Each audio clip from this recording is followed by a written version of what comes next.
just like an adjacency matrix, there are two different ways of expressing the edges, the relationships between our vertices.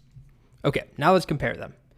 So here's kind of an intimidating slide that talks about the big O notation between adjacency lists and adjacency matrices for various operations. So first, a couple of things I should explain. V and E. So V is the number of vertices, E is the number of edges.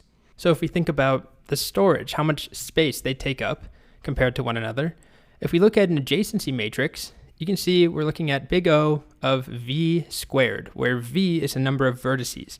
And that makes sense because it's a two-dimensional structure. If we add a new vertex, it means not only just adding one slot in, it means actually adding an entire row and an entire column to our matrix. Compare that with an adjacency list, it really only grows at the rate of the number of vertices and edges. So I think that makes sense, right? All we have to store here, really, the size is governed, or if we go back to this example, same thing in adjacency list. The size of it, the amount of storage, is determined by how many edges, how many connections we have. But if we go to our matrix, it doesn't matter how many connections there are, it matters how many vertices. So we could have 100 more vertices, or let's be more conservative, let's say 9 more vertices, and they might not have very many connections. They could only have one each, one edge each.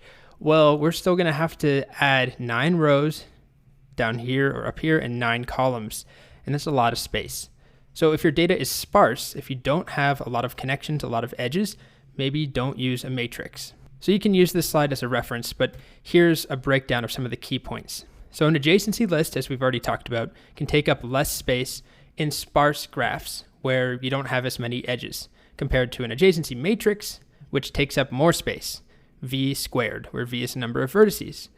An adjacency list, if all you want is to know the edges, just iterate, for example, search over all of the edges, and you need to access all of them, it's easier to do with an adjacency list, because I think that makes sense. If we have this structure, we can just start, all right, here's the edge, here's all the edges, all the edges. If we go to a matrix, we're going to have to iterate over a bunch of things that aren't edges.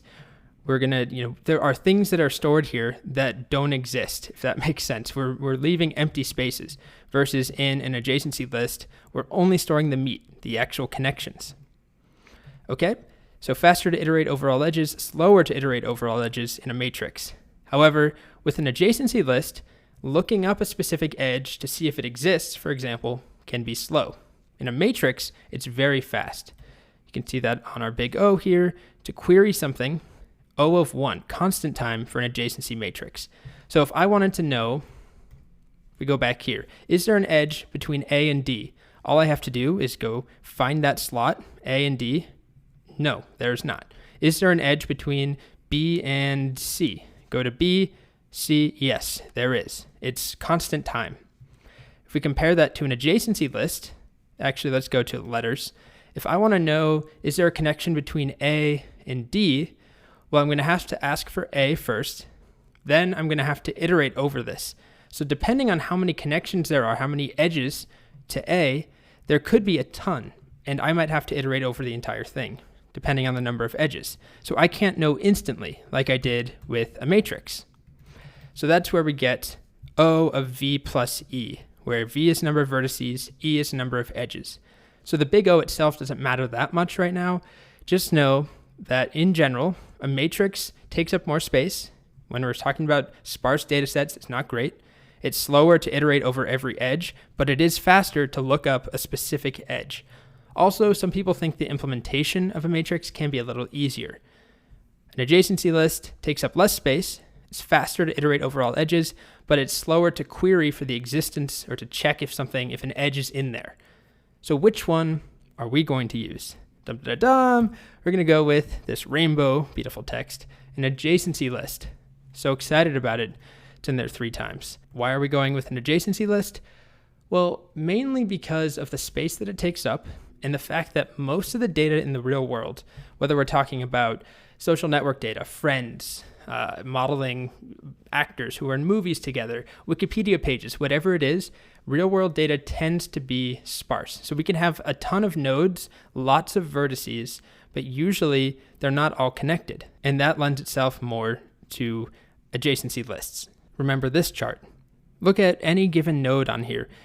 It doesn't really have many connections. Like some of them do, definitely, but there's a lot of nodes that only have one edge, one connection.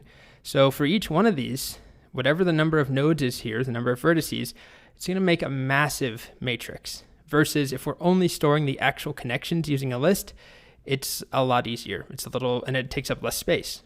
So because most real-world data looks something like this, even though there's a ton of data here, the large set, there aren't very many connections compared to how many there could be.